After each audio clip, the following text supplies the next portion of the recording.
In 1756, persistent rumors of a new Great War circulated throughout Europe. Diplomats hastily drafted secret treaties, armies converged upon borders, and candles burned deep into the night in royal residences. No one yet knew that this conflict would span 7 long years and become one of the bloodiest wars of the 18th century. The 7 Years' War would encompass not only the European continent but also distant colonies in America, India, and the Caribbean islands. Historians would later call it the First World War, as battles raged simultaneously on multiple continents, and nearly all the great powers of the time were drawn into the conflict. The roots of this war stretched back to the events of previous decades.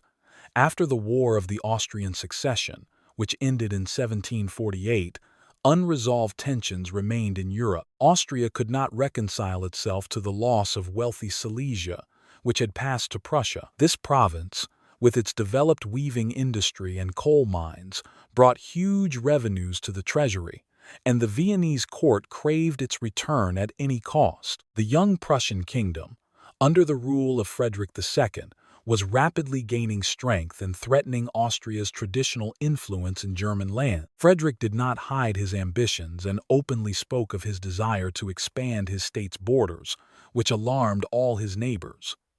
In Western Europe, another confrontation was brewing. England and France were engaged in a fierce struggle for colonial possessions in North America and India. Clashes between English and French colonists in the Ohio River Valley began as early as 1755 and grew more intense with each passing month. Both powers understood that control over overseas territories meant not only prestige but also immense wealth from trade in furs, sugar, spices, and other goods. London and Paris prepared for a decisive showdown for world domination. The Russian Empire, under Empress Elizabeth Petrovna, watched Prussia's rise closely. Petersburg saw in Frederick's aggressive policy a threat to Russian interests in the Baltic and Poland. Elizabeth remembered how, during the palace coups, the Prussian king had supported her opponents, which stirred personal animosity toward Frederick and the Empress. Furthermore, the Russian Empire hoped for territorial acquisitions in East Prussia, which would strengthen its position on the Baltic. The Russian army was, by then, one of the most numerous in Europe, though it suffered from an outdated supply system and slow marching speeds. Sweden also hungered for revenge. Following their defeat in the Great Northern War, the Swedes dreamed of reclaiming Pomerania, which now belonged to Prussia. Stockholm hoped that in an alliance with other powers it could weaken Berlin and restore its former influence on the southern coast of the Baltic Sea. In truth, the Swedish army was no longer the fearsome force it had been during the time of Charles XI, but the royal court preferred not to think about that. In 1756, an event occurred that upended all of European diplomacy. Austria and France, traditional enemies for centuries, unexpectedly concluded an alliance directed against Prussia. This treaty went down in history as the diplomatic revolution. So incredible did the union of Vienna and Paris seem. The Russian Empire joined this alliance, having already had a treaty with Austria since 1755. Later, Sweden and several German principalities, including wealthy Saxony, joined the coalition. Frederick II found himself surrounded by enemies. His only ally remained England, which promised financial support and military aid. However, the British were more preoccupied with their colonial war against France and did not intend to send significant forces to the continent. The Prussian king understood that against the united armies of Austria, the Russian Empire, and France, he had little chance of winning a prolonged war. His only hope was a swift military campaign that would crush his enemies one by one, preventing them from uniting. In the summer of 1756, Frederick decided to launch a preemptive strike. Without waiting for the anti-Prussian coalition to complete its preparations, he invaded Saxony. The Saxon army was small and could not withstand the battle-hardened Prussian troops. Within a few weeks, Prussian soldiers occupied Dresden, and the Saxon elector fled to Poland under the protection of his allies. The capture of Saxony gave Frederick a vital advantage. Now he had a territory that could be used as a base for further operations against Austria and a source of supplies for his army. In the autumn of 1756, Europe officially entered the Great War. Austrian Empress Maria Theresa declared the start of military operations against Prussia and called upon her allies to fulfill their obligation. French King Louis XV began moving troops toward the borders of German lands. The Russian Empire announced mobilization and began preparing its army for a campaign into East Prussia. Sweden also prepared to join the war, although Swedish commanders realized their strength was limited. Frederick II acted quickly and decisively.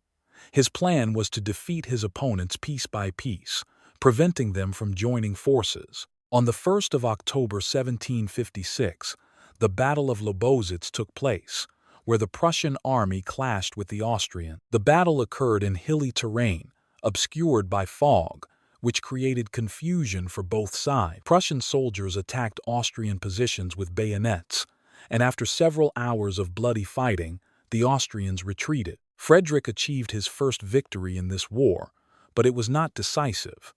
The Austrian army maintained its combat effectiveness and withdrew in good order. By the end of the year, Prussian troops had fully occupied Saxony. The Saxon army was forced to capitulate, and the soldiers were compelled to swear allegiance to the Prussian king.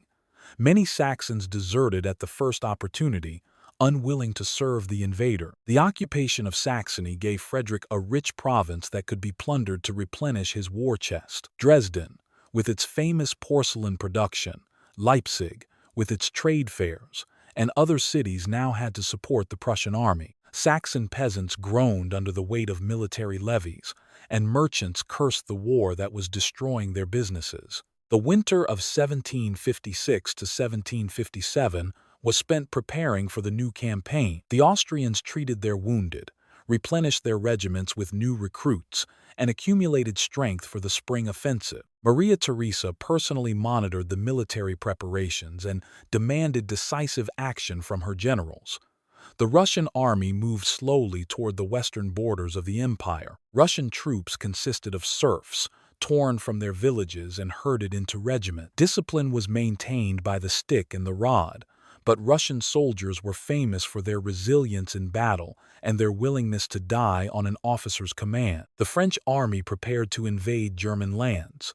France could field the most numerous army in Europe, but French troops suffered from poor organization and corruption among the intendants. Officer positions were bought with money, and many commanders had no military experience other than parades in Versailles.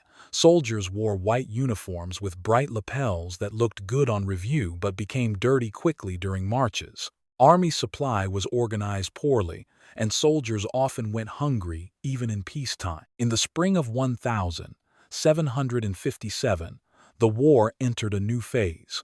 Frederick decided to strike Bohemia to crush the main Austrian forces and force Maria Theresa to sue for peace. In April, the Prussian army invaded the Czech lands and moved on Prague. On May 6, a major battle took place outside the walls of the Czech capital.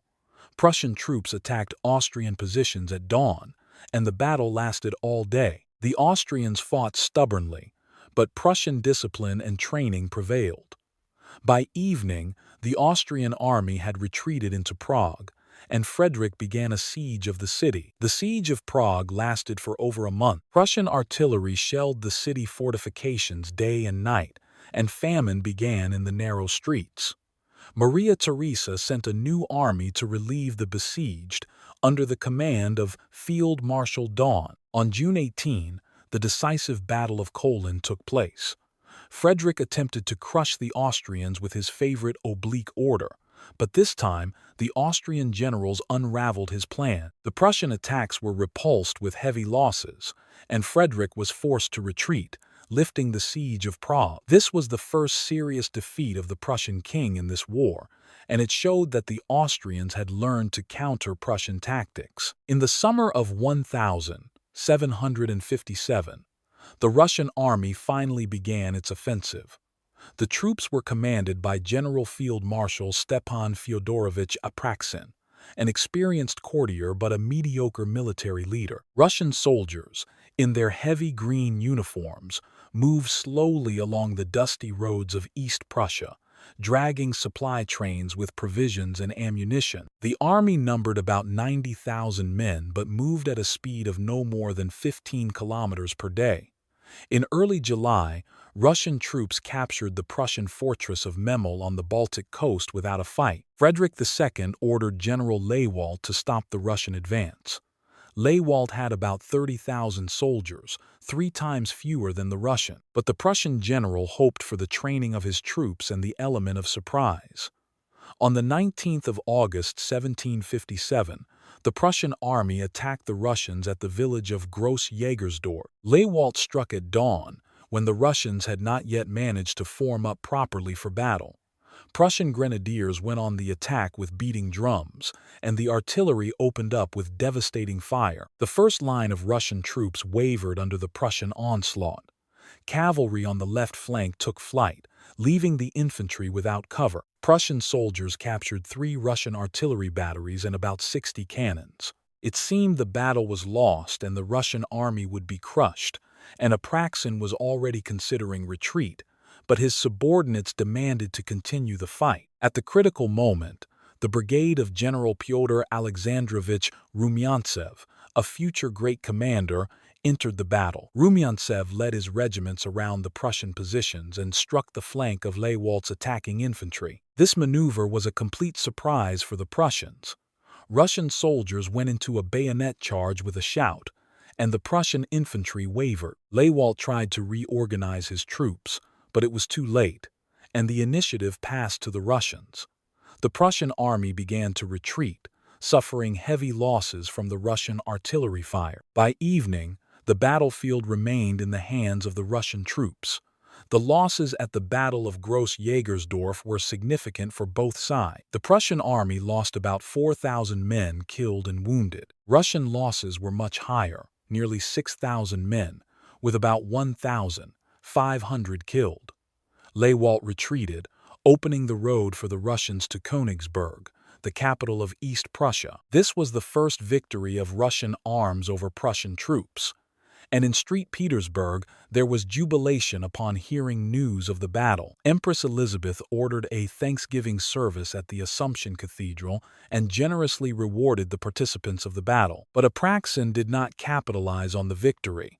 Instead of pursuing the retreating enemy and capturing Königsberg, he ordered the army to withdraw back toward the Russian border. Contemporaries explained this strange decision by several reasons. First, the army experienced supply difficulties.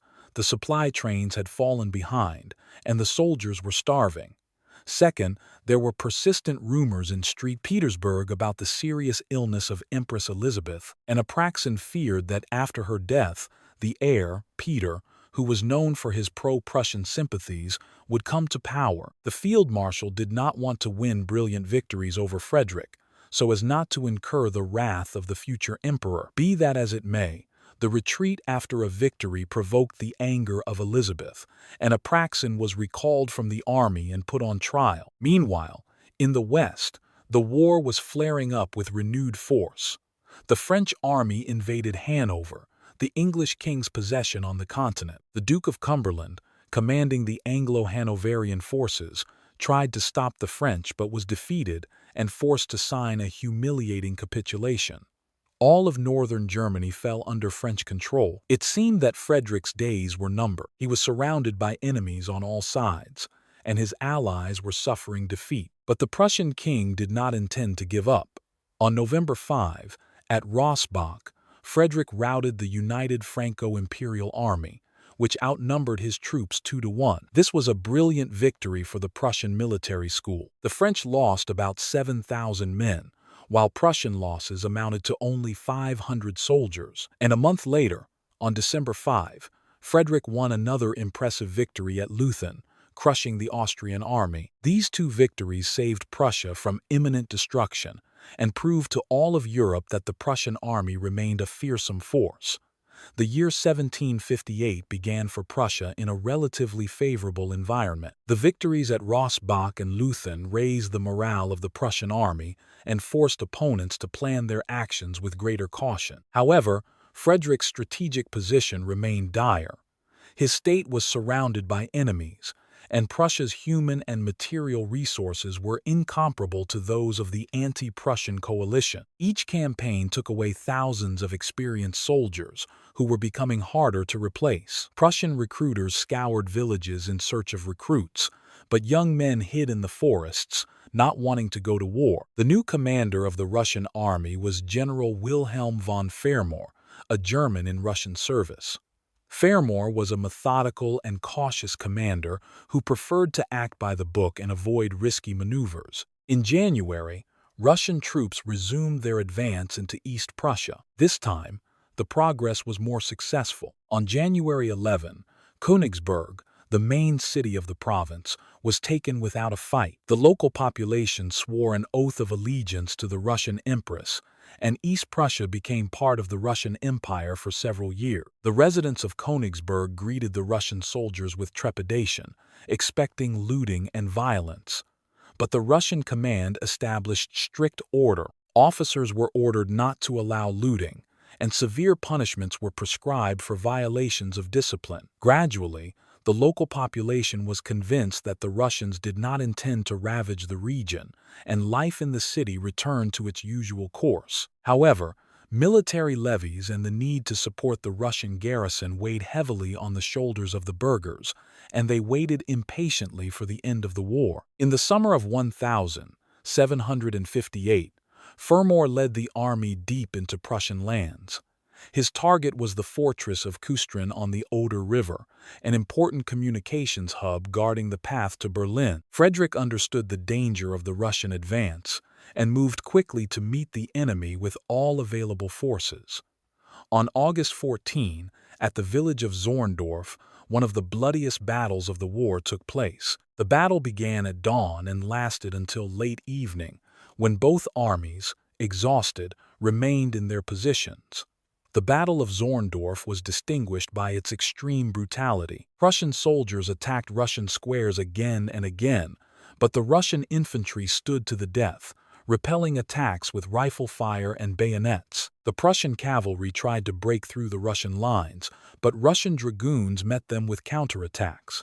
The battlefield was strewn with the bodies of the dead and wounded. The Russians lost about 18,000 men. Prussian losses amounted to about 12,000. Both sides declared victory, although in reality, the battle ended in a draw. Neither army could break the resistance of the other. After the battle, Fermor withdrew the army to Kustrin and renewed the siege of the fortress. Frederick also retreated to face a new threat. The Austrian army was advancing in Silesia. The Prussian king rushed between fronts, trying to plug holes in his state's defense. His strategy was to use interior lines of operation and beat his opponents individually, but each year this became harder. The Prussian army melted away in battles, and the enemies gave no respite.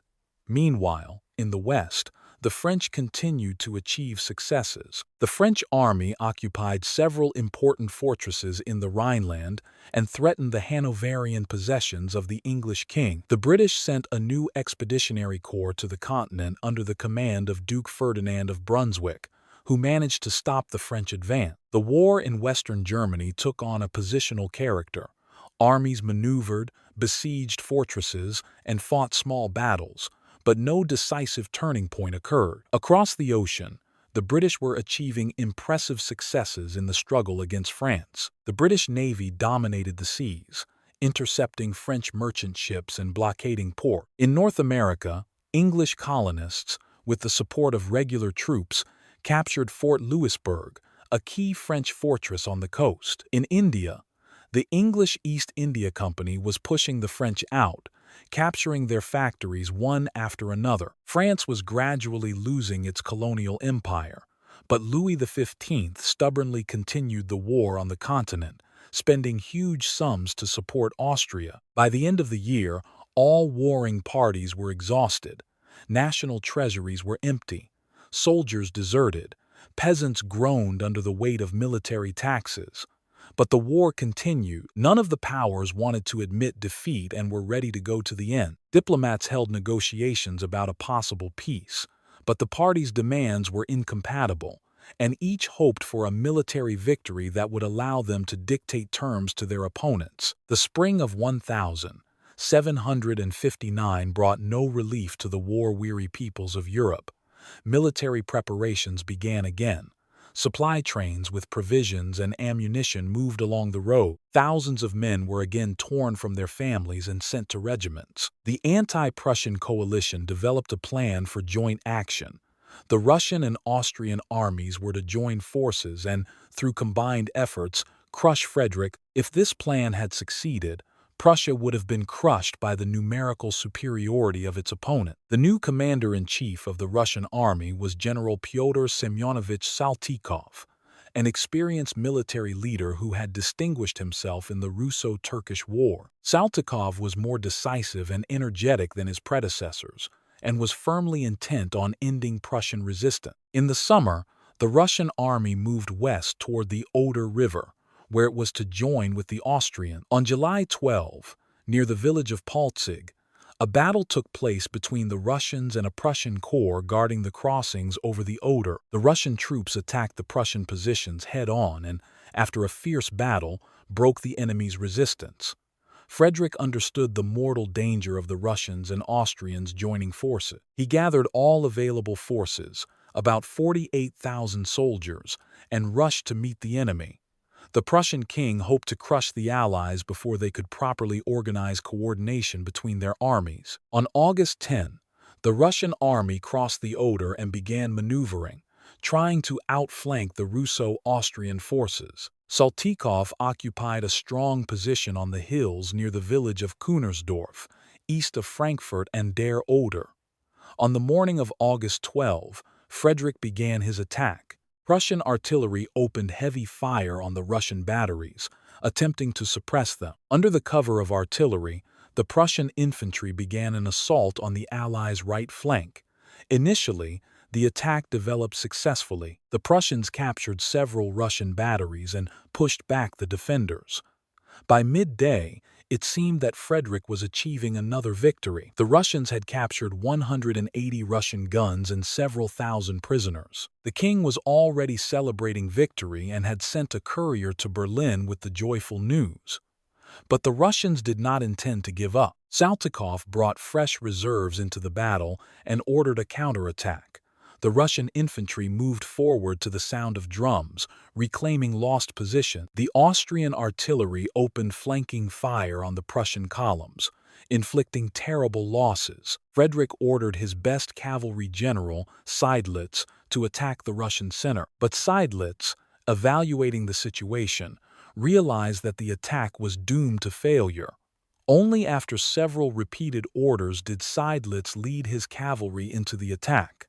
But it was already too late. Horses and riders fell under the hail of grape shot, failing to reach the Russian positions.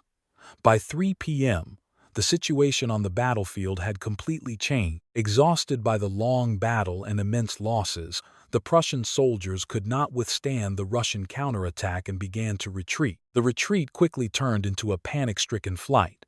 The Russians and Austrians pursued the retreating forces, taking entire units prisoner. The Prussian army lost 21,000 men killed, wounded, and captured almost half its strength. 178 Prussian cannons remained on the battlefield. The Austrians lost about 2,000 men, the Russians more than 13,000. The defeat at Kunersdorf was the heaviest of Frederick's entire military career. The Prussian army practically ceased to exist as an organized force. The road to Berlin was open, and the Allies could have captured the Prussian capital, which would have meant the end of the war and the end of Prussia as a great power. Frederick was in despair and even contemplated suicide. He wrote that all was lost and that only death with honor on the battlefield remained. But the Allies did not capitalize on their victory. Disagreements arose between Saltykov and the Austrian command regarding further actions.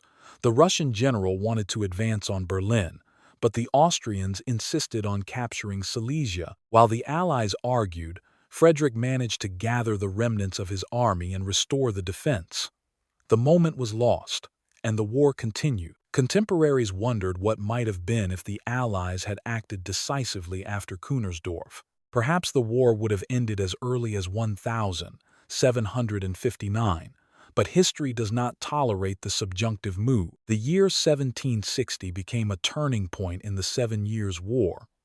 After the defeat at Kunersdorf, Prussia balanced on the brink of catastrophe. Frederick barely managed to gather a new army, calling to the colors everyone who could hold a weapon. Teenagers and old men now served in Prussian regiments because the young men had perished in previous campaigns. The quality of Prussian troops fell with each month, and the enemies gave no respite, pressing in from all sides. The Russian army, under the command of Saltykov, continued operations in Pomerania. The main goal of that year's campaign was the capture of the fortress of Kolberg, an important port on the Baltic. If the Russians succeeded in capturing Kolberg, they would gain a reliable supply base where provisions and ammunition could be delivered by sea. This would solve the main problem of the Russian army, the difficulties of supplying via long overland roads. The siege of Kolberg began in the summer, but the fortress was defended by an energetic commandant, and assaults were repelled time after time. Meanwhile, the Austrian army advanced in Silesia. Frederick rushed between fronts, trying to be everywhere and prevent a breakthrough in his defenses. On November 3, at Torgau, another bloody battle took place between the Prussians and the Austrians.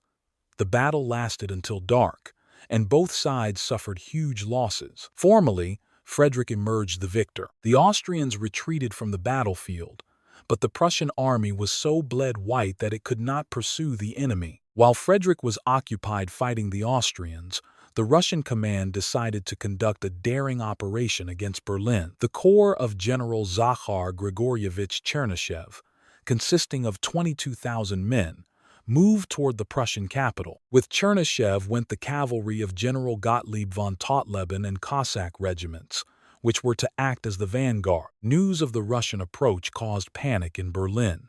Residents hid their valuables, and the royal family prepared for evacuation.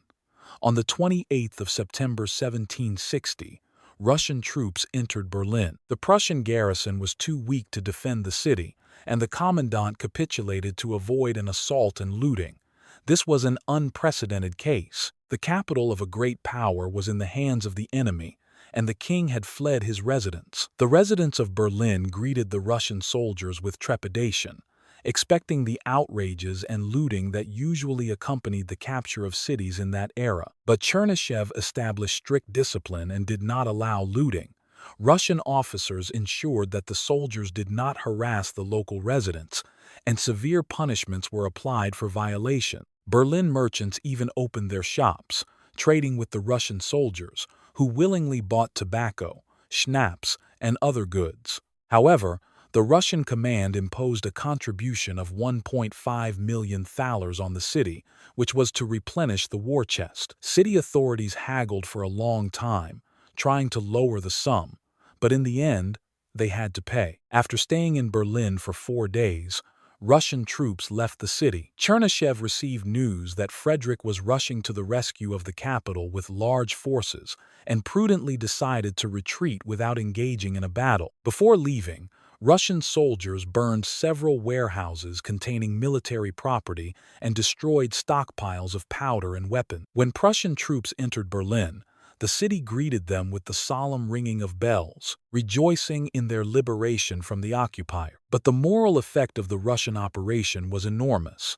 The whole world saw that even Frederick's capital was not protected from enemy strike. By the end of the year, the military situation for Prussia had become critical. The country was devastated, the treasury empty, the army bled white. Frederick could continue the war only thanks to English subsidies, which allowed for hiring new soldiers and buying provisions. But even English gold could not replace the best cadres lost by the Prussian army.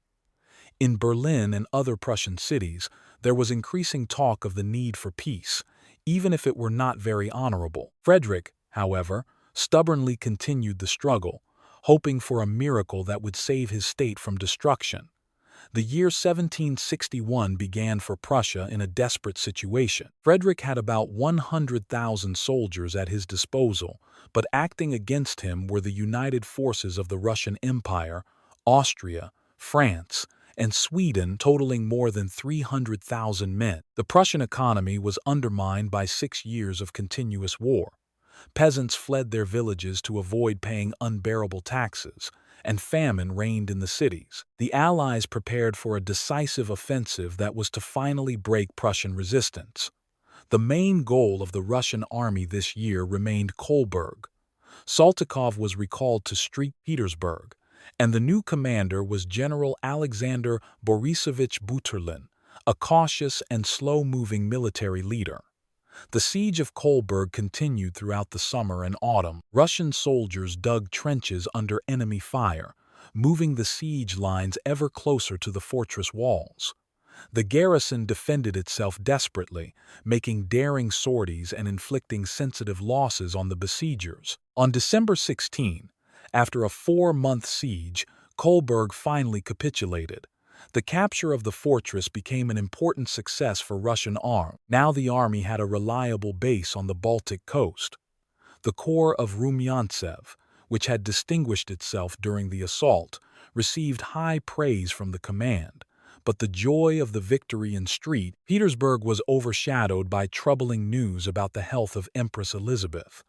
The sovereign was gravely ill, and the court physicians could no longer hide that her days were numbered. On the 25th of December 1761, on Catholic Christmas, Empress Elizabeth Petrovna died in the Winter Palace. Her nephew, Peter III, Duke of Holstein, who had long awaited his hour, ascended the throne. The new emperor had been raised since childhood in German traditions and idolized Frederick II, considering him the greatest commander of the era. Peter did not hide his disdain for the Russian Empire and everything Russian, preferring to speak German and surround himself with Holstein officers. His accession to the throne became a veritable miracle for Frederick, who was already preparing for inevitable defeat.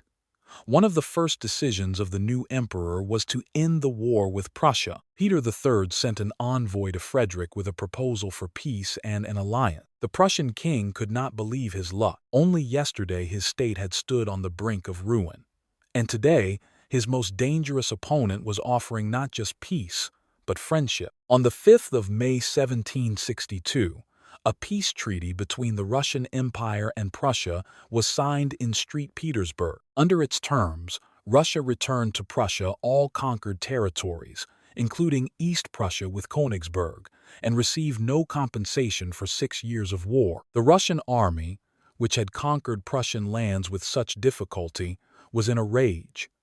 Officers did not understand why all the sacrifices had been made if they now had to give everything captured back to the enemy. Soldiers grumbled, learning that they now had to help the Prussians against their former allies, the Austrians and the French, rather than fight them. Peter III ordered Russian troops to march to the aid of Frederick against his former allies, the Austrians and the French. This was too much even for the patient Russian soldiers, and unrest began in the army. Austria and France were shocked by the exit of the Russian Empire from the war. All plans for the 1762 campaign had been built on the assumption of Russian participation, and now these plans had collapsed. Frederick received a respite and the opportunity to transfer troops from the Eastern Front against the Austrians. Maria Theresa complained bitterly about the perfidy of the Russians, forgetting that she herself had often changed allies for the sake of profit. Louis XV, having spent huge sums on the war and having lost almost all his colonies, understood that continuing the struggle was meaningless.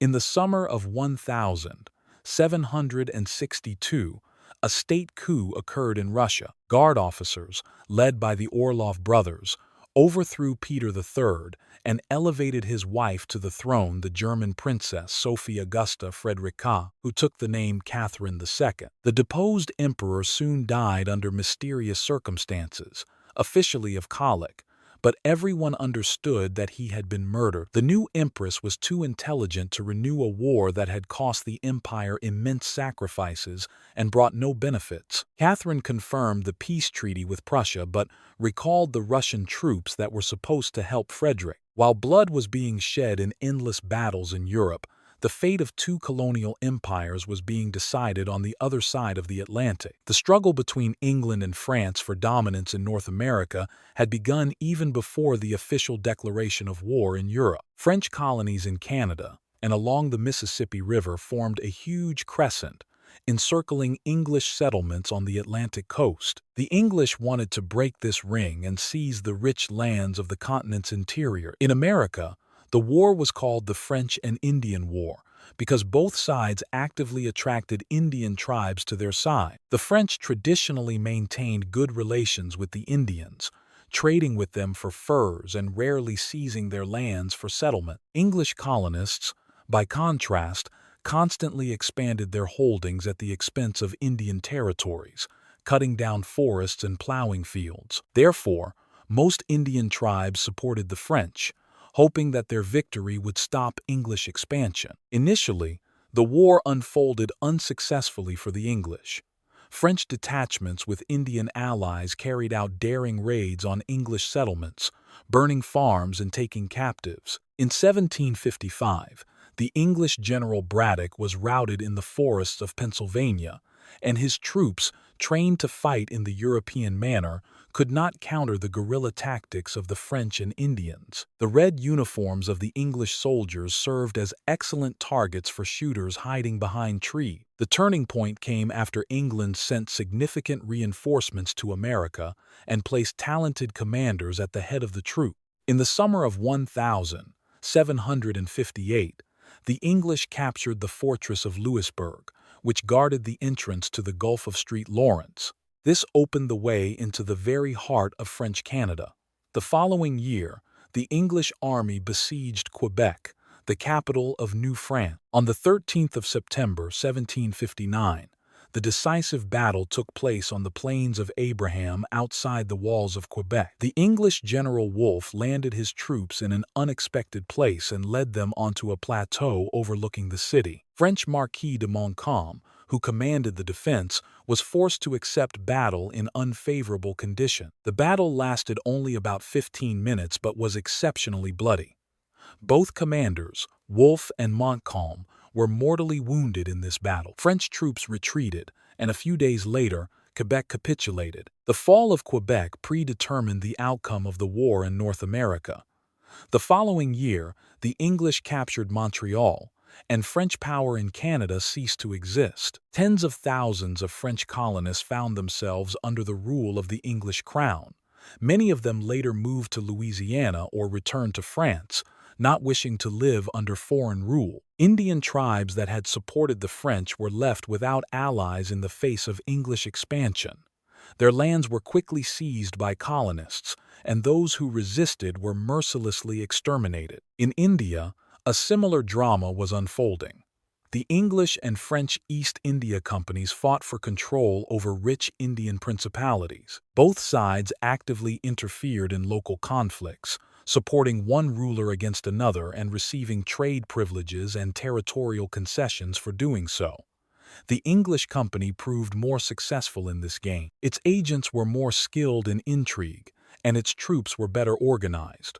In 1757, a tragedy known as the Black Hole of Calcutta occurred. French allies captured an English factory, and dozens of prisoners suffocated in the cramped room. This event caused a wave of indignation in England and became a pretext for expanding military operations. Robert Clive, a talented officer of the company, routed the troops of the Nawab of Bengal at Plassey and established English control over Bengal. By the end of the war, the French had lost almost all their possessions in India, retaining only a few small factories. By early 1763, all the warring powers were completely exhausted by 7 years of continuous war. The treasuries of European monarchies were empty. National debts had grown to astronomical proportions. The population groaned under the weight of taxes. On the fields of battle, hundreds of thousands of soldiers had perished, and even more people had died from the diseases, hunger, and epidemics that always accompany military actions. Peasant farms were ruined by constant requisition. Cities suffered from the decline in trade, and the roads teemed with deserters and bandits. France was in a particularly dire situation. The war had cost the French treasury a colossal sum, more than 1 billion livres. At the same time, France had lost almost all its colonial possessions, which were supposed to bring in revenue. The French fleet had been routed by the English in several major naval battles, which deprived the country of the ability to protect its overseas territory. In Versailles, voices demanding immediate peace were growing louder. Louis XV himself understood that continuing the war threatened the financial collapse of the monarchy. Austria was also tired of the war, although Maria Theresa still hoped to reclaim Silesia. The Austrian army had conducted several successful campaigns, but a decisive victory over Frederick had not been achieved. Each year the war demanded new sacrifices, and the results remained uncertain. Austrian military commanders reported to the Empress that the army needed rest and replenishment, and the treasury could no longer sustain military expenses. The Viennese court began to probe the possibility of peace negotiations.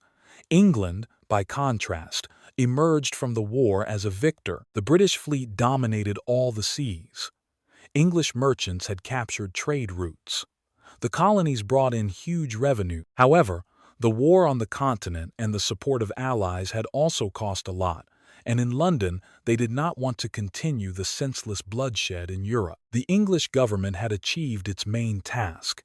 It had crushed France in the colonial war and was now ready for peace. Prussia held on by its last strength. Frederick could continue the war only because his main opponent, the Russian Empire, had exited the coalition. But even against Austria alone, the Prussian army could no longer achieve decisive success. The Prussian soldiers were exhausted, the officer corps was decimated, and the province's population was ruined down to the bone. Frederick himself admitted that one more year of war and Prussia would inevitably collapse under the weight of the unbearable burden. In 1762, preliminary peace negotiations began. Diplomats met in one neutral country after another, discussing the terms of a future peace. Each power tried to bargain for the most favorable terms, but everyone understood that compromises were necessary. The negotiations went slowly. Too many contradictions had accumulated over the years of war. Too much blood had been spilled. On the 10th of February 1763, a peace treaty was signed in Paris between England, France, and Spain, which had joined the war in the final stage. Under the terms of the Peace of Paris, France ceded Canada to England, all lands east of the Mississippi, several islands in the West Indies, and its possessions in India. France retained only the right to fish off the coast of Newfoundland and received back 2 small islands, St. Pierre and Miquelon. Spain ceded Florida to England but received Louisiana from France as compensation. This was a triumph for the British Empire, which became the unconditional mistress of the sea. 5 days later, on February 15, a peace treaty between Prussia and Austria was signed at Hubertusburg Castle in Saxony. This treaty restored the pre-war situation. Silesia remained with Prussia, and Austria received no compensation for 6 years of war. Maria Theresa was forced to reconcile herself to the loss of the rich province, although she dreamed of revenge until the end of her life. For Frederick, this was a triumph. He had retained his conquests and proved that Prussia had become a great power that had to be reckoned with. The 7 Years' War was over. Across Europe, bells rang out, heralding the long-awaited peace. Exhausted soldiers returned to their villages and cities, hoping to forget the horrors of war and begin a peaceful life. Peasants rejoiced that they would no longer have to feed passing armies and pay military taxes. But the joy was marred by huge losses. Hundreds of thousands of people had died on the fields of battle or from disease and hunger. Entire regions had been devastated and ruined, and it would take decades to heal the wounds of this terrible war. The 7 Years' War went down in history as one of the bloodiest conflicts of the 18th century. The exact number of dead is unknown, but historians estimate the total losses at 1 million people, including military and civilian. It was a truly global war. Battles raged on 3 continents, and all the great powers of the time were drawn into the conflict. The war changed the political map of the world and predetermined the fate of several empires for centuries to come. The main winner of the war was Great Britain. The destruction of the French colonial empire turned England into the unconditional mistress of the sea. The capture of Canada, India, and other overseas territories brought the English huge wealth and opened up new markets for British goods. However, this victory also had unexpected consequences. English colonists in America, feeling their strength after the defeat of the French, rose up against the metropole a few years later, which led to the creation of the United States. France emerged from the war weakened and humiliated.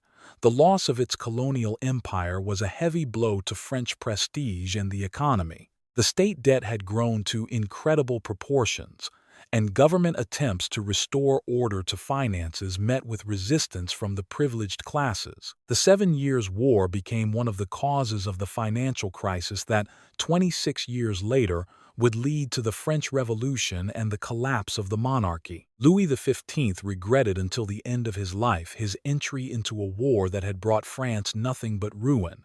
For Prussia, the war became a test of strength that the country weathered with honor. Frederick II proved that his kingdom could withstand the combined forces of 3 great powers and maintain its independence. Prussia asserted itself as a great power, equal in status to Austria, France, and Russia. The Prussian military system became a model for imitation throughout Europe.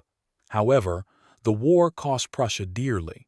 The population had decreased by almost 10%. Many regions were ruined, and the state debt had grown manifold. Austria could not achieve its main goal to return Silesia. Maria Theresa never forgave Frederick for the capture of this rich province and, at every convenient opportunity, tried to weaken Prussia through diplomatic means. However, the war showed that the Austrian army could fight on equal terms with Prussian troops, which was important for national pride. Austria maintained its position as a great power, but the balance of power in German lands had changed not in its favor. The Russian Empire emerged from the war without any acquisitions, despite the brilliant victories of the Russian army. Catherine II, upon ascending the throne, annulled all the conquests made under Elizabeth Petrovna. East Prussia, with Königsberg, which had been under Russian administration for 4 years, was returned to Frederick. Russian soldiers, having spilled blood in dozens of battles, received no reward for their sacrifices. The war had far-reaching consequences for the development of military art. The 7 Years' War was the last great war of the era of linear tactics, when troops fought in strict geometric formations to the beat of drum. In the following decades, military art would begin to change. Slow maneuvering would be replaced by the swiftness of the Napoleonic campaign. The rigid Prussian-style discipline would be supplemented by the initiative of junior commanders. Many future commanders, Rumyantsev, Suvorov, Washington, received their first combat experience in the 7 Years' War. The economic consequences of the war were catastrophic for all participants. State debts had multiplied, trade was undermined, and agriculture was ruined. German lands, which had become the main theater of military operations, Saxony, Pomerania, Silesia, suffered particularly, being devastated by passing armies. Peasant farms were plundered, cities destroyed, and fields not cultivated for years. It took a whole generation to restore the pre-war level of prosperity. The 7 Years' War also changed the diplomatic system of Europe. Old alliances were torn apart, and traditional enemies became partners. The diplomatic revolution of 1756, when Austria and France united against Prussia, showed that in international relations, there are no eternal friends and no eternal enemies. There are only eternal interests. This principle would determine European politics in the following decades. For ordinary people, soldiers, peasants, townspeople, the war was a time of incredible suffering. Soldiers lived for months in trenches under the open sky, fed on rotten food, and died from wounds and diseases. Peasants saw their harvests taken by passing troops, their homes burned, and their livestock driven off. Townspeople suffered from the epidemics that broke out wherever large masses of troops gathered. Hundreds of thousands of people were killed, maimed, or ruined by this war, which had been started by kings and ministers in distant capital. When the last shot rang out and the last soldier returned home, Europe breathed a sigh of relief. 7 years of bloodshed had ended, and it was time to heal the wound. But the memory of the 7 Years' War persisted for a long time. Old soldiers told their grandchildren about the battles at Kunersdorf and Zorndorf. Peasants pointed out the places where the armies had passed, and historians wrote thick books about this conflict. The war showed that even the most powerful states cannot fight forever, that the power of arms has its limits, and that, in the end, everything must be paid for with the blood of soldiers and the tears of widows.